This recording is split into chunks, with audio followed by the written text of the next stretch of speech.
तो hello and WhatsApp guys, क्या हाल है आपके। मेरा नाम है निखिल और आप आ गए हैं आज हमारे यूट्यूब चैनल पे फिर से लौट के, जिसका नाम है एनसीईआरटी विथ निक। तो दोस्तों, स्वागत है आपका हमारे चैनल पे।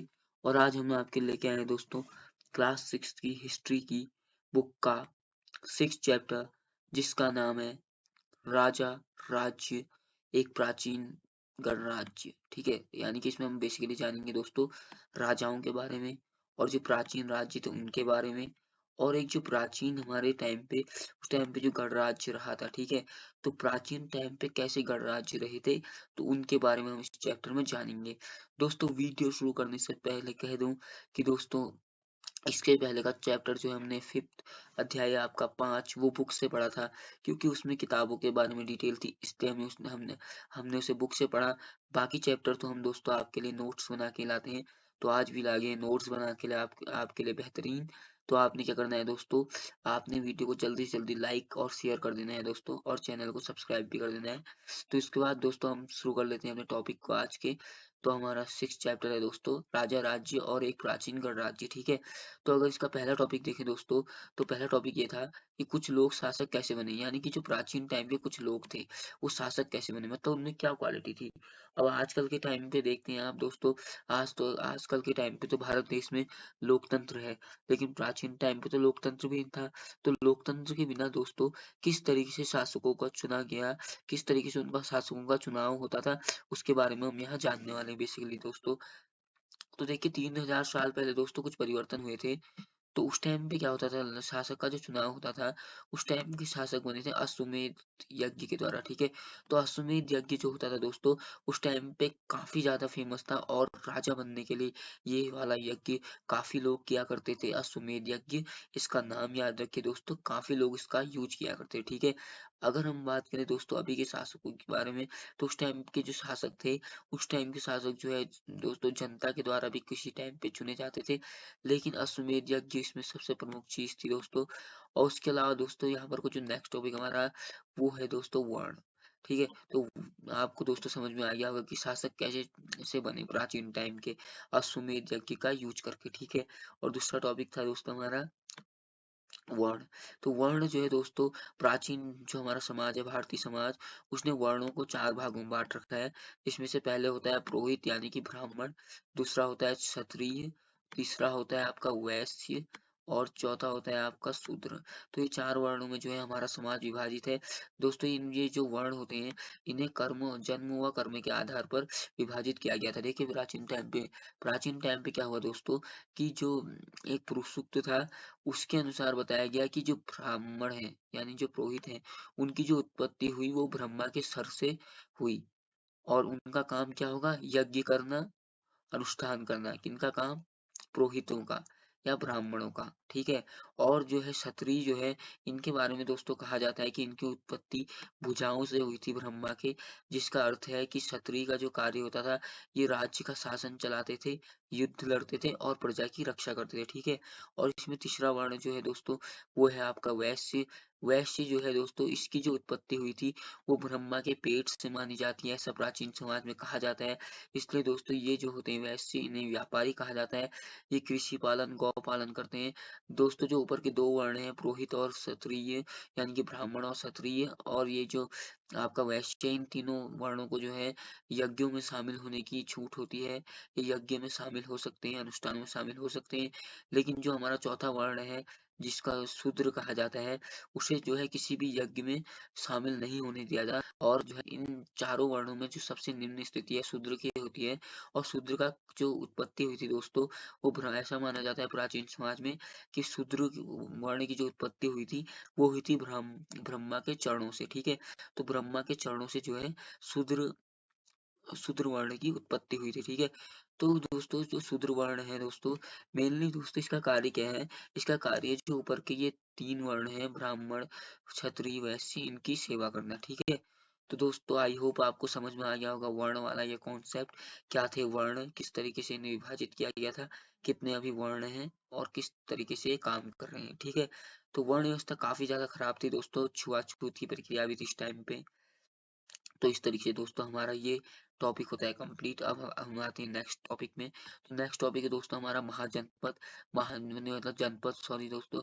तो दोस्तों जनपद का अर्थ होता है, जनपद का दोस्तों शाब्दिक अर्थ होता है जन के बसने की जगह, यानी कि जो जहाँ लोग बसते हैं, ठीक है। जनपद का यहाँ अर्थ क्या होता है दोस्तों? जन के बसने की जगह, जहाँ की जन यानी कि लोग, लोग बसते हैं, ठीक है, वो हुआ जनपद। जैसे कि इन जनपदों में दोस्तों जो प्रमुख हैं वो दिल्ली में पुराना किला और हस्तिनापुर, ठीक है, और अंतरी जेखड़ा, ये तीन जगह जो है दोस्तों इन जनपदों में काफी ज्यादा फेमस है। ये जनपदों में हस्तिनापुर, अंतरजीखेड़ा हो गया, और दोस्तों दिल्ली में पुराना किला, ठीक है। इन जनपदों के लोग जो होते हैं दोस्तों, वो झोपड़ियों में रहा करते थे, ठीक है। ये झोपड़ियों में रहा करते थे और जो है मवेशी और अन्य जानवरों को पाला करते थे, ठीक है। ये जो जनपद के लोग थे दोस्तों, ये झोपड़ी में रहा करते थे, और इसके अलावा जो है इनके जो मवेशी थे, मवेशी और जानवरों को भी ये पाला करते थे, ठीक है। और जो है खेती में दोस्तों ये चावल, गेहूं, धान, जौ, दालें, गन्ना, तिल, सरसों आदि इन दालों को उगाया करते थे, ठीक है। और यहाँ से दोस्तों जो है ये जनपदों से हमें कुछ चित्रित धूसर पात्र में मिले हैं, कुछ मृत भांड के मिट्टी के कुछ बर्तन भी मिले हैं जो कि धूसर अवस्था में हैं, अभी बहुत ही धुंध की अवस्था में। तो इस तरीके से दोस्तों जनपद वाला हमारा ये टॉपिक भी हो जाता है क्लियर। दो दोस्तों सिंपल सा था। जनपद का अर्थ होता है दोस्तों जन के बसने की जगह, जहाँ की लोग बसते हैं, ठीक है। तो जनपदों में प्रमुख है दोस्तों दिल्ली में पुराना किला, हस्तिनापुर और अंतरी जेखड़ा, ठीक है। और जनपद के लोगों के जीवन के बारे में भी हमने यहाँ डिस्कस कर लिया। अब चाहे तो दोस्तों आप इसे नोट कर सकते हैं, ठीक है। तो अब हम बढ़ते हैं आगे की ओर। तो आगे है दोस्तों महाजनपद। तो महाजनपद जो है दोस्तों, ये काफी ज्यादा प्रमुख चीज है, क्योंकि महाजनपद जो है दोस्तों, ये जनपद का एक बड़ा हिस्सा होता है।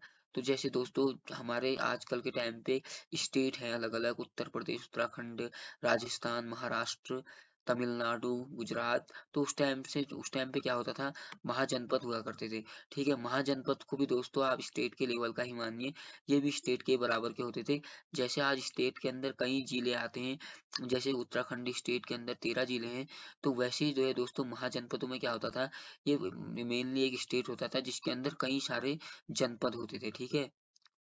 अब दोस्तों बात कर लेते हैं, करीब 2500 साल पहले कुछ महत्वपूर्ण जनपद थे, ठीक है। भारत में क्या थे दोस्तों, कुछ 2500 साल पहले, ठीक है, कुछ बहुत ज्यादा महत्वपूर्ण जनपद थे, महाजनपद थे यानी कि। और प्राचीन समय में जो है भारत में दोस्तों 16 महाजनपद थे। ये पॉइंट करने वाली बात है दोस्तों कि प्राचीन समय में कितने महाजनपद थे भारतीय समाज में, ये क्वेश्चन आता है दोस्तों। तो इसका आंसर क्या है, 16, ठीक है। 16 महाजनपद थे प्राचीन समय में भारत में, ठीक है। इन महाजनपदों का दोस्तों क्या होता था, सॉरी सॉरी दोस्तों यहाँ टाइपिंग मिस्टेक है, तो ये हमारा बना देंगे वैसे। तो इन महाजनपदों में क्या होता था दोस्तों, इनका अपना एक शासक होता था, ठीक है। इनका अपना खुद का एक शासक होता था, और इनकी खुद की अपनी एक राजधानी होती थी। और इनकी जो राजधानी होती थी दोस्तों, वो चारों ओर से किलेबंद होती थी, ताकि उसकी जो है किलेबंद इसलिए होती थी ताकि उसकी सुरक्षा की जा सके, क्योंकि राजधानी में कई बार जो है आक्रमणकारी घुस जाया करते थे, ठीक है। उसके अलावा दोस्तों महाजनपदों द्वारा पशुपालकों व कृषकों से कर वसूला जाता था। दोस्तों ये क्या करते थे महाजनपद के शासक, ये पशुपालक और जो कृषक हैं इनसे बट्टे 1/6% कर वसूल करा करते थे, ठीक है। और उस टाइम के जो दोस्तों महाजनपदों में प्रमुख महाजनपद थे, एक हो गया आपका मगध, एक काशी, एक वज्जी। ये तीन महाजनपद जो है दोस्तों उस टाइम पे काफी ज्यादा फेमस थे प्राचीन भारत में। तो इस तरीके से दोस्तों आपका ये महाजनपद वाला टॉपिक भी क्लियर हो गया होगा। तो महाजनपद यानी कि दोस्तों तो बेसिकली एक स्टेट जिसके अंदर कई सारे जनपद होते हैं। प्राचीन समय में दोस्तों 16 महाजनपद थे, ठीक है, जिसमें जो है मगध, काशी, वज्जी ये काफी ज्यादा फेमस थे। और जो महाजनपद होते थे, यहाँ का हर महाजनपद का अपना राजा वगैरह होता था, राजधानियां हुआ करती थी। तो दोस्तों आई होप आपको ये टॉपिक समझ में आ गया होगा, तो आप इसे नोट कर सकते हैं। तो हम बढ़ते हैं नेक्स्ट टॉपिक की ओर दोस्तों। और जो नेक्स्ट टॉपिक है दोस्तों हमारा वो है कृषि में परिवर्तन। तो उस टाइम पे दोस्तों प्राचीन समय में कृषि में किस तरीके से परिवर्तन आया तो देख लेते हैं। तो दोस्तों देखिए इस युग में जो महाजनपद का युग था, इस युग में जो है कृषि में दो प्रमुख परिवर्तन आए, ठीक है, दो, ठीक है, दो प्रमुख परिवर्तन आए। पहला जो परिवर्तन था दोस्तों, हल के फाल में अब लोहे का लोहे के बनने लगे थे। यानी कि जो दोस्तों पहले हल्के फाल हुआ करते थे हमारे प्राचीन टाइम में, वो जो है लकड़ी के हुआ करते थे। तो लकड़ी के होने के कारण उनमें उतनी मजबूती नहीं होती थी और वो ज़मीन को अच्छे तरीके से नहीं खोद पाते थे, ज़मीन को अच्छे तरीके से उपजाऊ नहीं बना पाते थे। लेकिन क्या हुआ बाद में जब लोहे के फाल बना दिए गए, तो जो है हल जो है ज़्यादा जो है अंदर तक का ज़मीन में डूबता था और ज़मीन ज़्यादा उपजाऊ हो जाती थी, ठीक है? और दूसरा जो दोस्तों कृषि के कारण कृषि में वो परिवर्तन आया उस टाइम पे, तो लोगों ने जो है धान रोपण शुरू करा। ठीक है? इस टाइम पे जो है लोगों ने भारी मात्रा में धान बोना यानी कि चावल बोना शुरू किया, जिससे उन्हें जो है आगे चलते-चलते काफ़ी ज़्यादा प्रॉफ़िट हुआ। तो दोस्तों ये थे 2 परिवर्तन जो उस टाइम पे महाजनपद काल में हुए थे। पहला तो है दोस्तों हल के फाल में लोहे का यूज़ और दूसरा है दोस्तों लोगों द्वारा धान के रोपण की शुरुआत। ठीक है? तो चलिए दोस्तों आई होप मुझे लगता है कि आपको ये टॉपिक समझ में आ गया होगा। अब हम बढ़ते हैं नेक्स्ट टॉपिक की ओर। तो नेक्स्ट टॉपिक है दोस्तों मगध महाजनपद। तो दोस्तों अगर हम बेसिकली मगध महाजनपद की बात करें तो ये दोस्तों सबसे शक्तिशाली महाजनपद हुआ करता था। इसकी जो राजधानी थी दोस्तों लास्ट में जो है पाटलिपुत्र में शिफ्ट कर दी गई थी। तो जो मगध था दोस्तों सबसे शक्तिशाली महाजनपद था 16 महाजनपदों में। इस मगध महाजनपद में दोस्तों बेसिकली 4 वंशों ने राज किया। जो सबसे पहला दोस्तों इनका वंश था वो था हयंक वंश, जिसका राजा था बिंबिसार, ठीक है? तो इसने सबसे पहले जो है मगध पर शासन किया था। उसके बाद जो है दोस्तों शिशुनाग वंश आया था। शिशुनाग वंश का जो संस्थापक था दोस्तों वो था शिशुनाग और शिशुनाग ने भी जो है मगध महाजनपद पर बहुत समय तक का शासन किया और उसके बाद जो है दोस्तों नंद वंश आ गया जिसका राजा था महापद्म नंद, जिसके बेटा हुआ धनानंद, ठीक है? तो ये नंद वंश भी काफी ज्यादा प्रमुख था उस टाइम पे। इस नंद वंश के बाद जो है दोस्तों भारतीय समाज में जो है एक अन्य वंश आया इस महाजनपद में जिसका नाम था मौर्य वंश, जो कि दोस्तों काफी ज्यादा प्रमुख था, काफी ज्यादा महत्वपूर्ण था। मौर्य वंश का जो शासक था दोस्तों चंद्रगुप्त मौर्य था और चाणक्य की मदद से दोस्तों जो है इन्होंने धनानंद को हराया था, जिसके कारण नंद वंश का विनाश हो गया था और मौर्य वंश जो है मगध जनपद महाजनपद पर प्रमुख रूप से आ गया था, ठीक है? तो इन 4 वंशों ने दोस्तों बेसिकली क्या करा, मगध महाजनपद पर राज किया, ठीक है? शासन किया। उसके बाद अगर हम बात करते हैं तो दोस्तों गंगा नदी व सोन नदी के आसपास था दोस्तों ये महाजनपद मगध का। तो इससे क्या होता था दोस्तों यहाँ हमें काफी ज्यादा खनिज पदार्थ मिल जाते थे, जिससे जो है हमें सारी चीजों में सुविधाएं होती थी। आर्थिक रूप में जो महाजनपद था ये मगध काफी ज्यादा शक्तिशाली हो चुका था, क्योंकि काफी मात्रा में यहाँ जो है खनिज के संसाधन थे। इसके अलावा दोस्तों यहाँ की सेना और जो चारों ओर से किलेबंदी की गई थी और हयंक शिशुनाग नंद और मौर्य जैसे महान महान वंशों के आने के कारण ये दिन पर दिन सुधरता गया, ठीक है? तो ये था दोस्तों टॉपिक मगध महाजनपद का, जिसके बारे में आप नोट कर लीजिएगा। काफी ज्यादा प्रमुख महाजनपद है, काफी एग्जाम्स में इसके बारे में क्वेश्चन आते हैं। तो बढ़ते हैं दोस्तों नेक्स्ट टॉपिक की ओर। तो दोस्तों नेक्स्ट टॉपिक है हमारा वज्जी महाजनपद। वज्जी महाजनपद दोस्तों जो है हमारा नेक्स्ट टॉपिक है, ठीक है? वज्जी की राजधानी जो है दोस्तों वैशाली है, जो कि बिहार में स्थित है, ठीक है? गढ़ या संघ में कई शासक होते दोस्तों। गढ़ यानी कि दोस्तों लोगों का समूह, ठीक है? गढ़ यानी कि शासकों का समूह और संघ यानी कि शासकों का संगठन।